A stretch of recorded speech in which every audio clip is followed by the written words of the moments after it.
But look, we're going to talk about our teams as well. I will start for you first, ladies and gentlemen. I know it looks like I've been hiding, ducking, and dodging. No, I am still here. For those of you that don't know, the last time we talked, it was that Saturday of the JMU game, and I said I'm excited, but I'm nervous.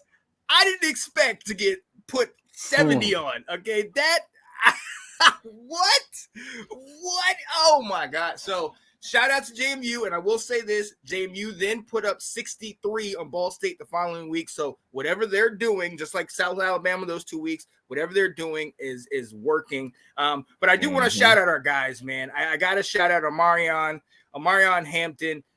658 yards on the ground, still elite. We talked about him and Ollie Gordon. Unfortunately, Ollie, he had about 70, 80 yards this past game, but he hasn't been the bell cow that we thought he was going to be for Oklahoma State. But with all of the situations in UNC, with Max Johnson going out early, Connor Harrell playing kind of suspect, and then bringing in Jacoby Criswell, we have really been able to rely on Omarion Hampton. So shout out to him. But also Jacoby Criswell, man. He came in, got recruited, and was here the same time Drake May was here. So obviously he was on the bench for those couple years, transferred out to try to get a little play time, but then came back, was put back on the bench, third behind Connor Harrell and behind Max Johnson.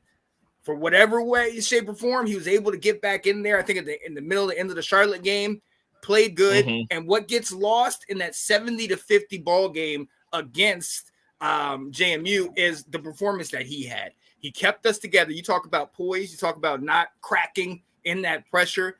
We saw the score. It was 53-21 at halftime. So it wouldn't have been difficult to crack at that point. But it was good to see him kind of work it out and work together.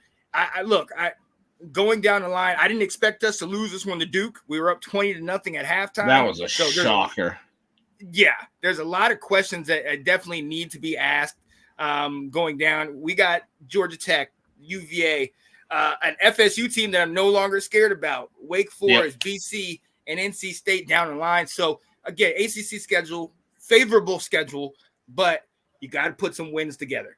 If we're going to start marching towards, if at all the ACC championship or even some kind of playoff contention, we cannot afford to lose anymore. We're 3-2 right now. So let's see what we got.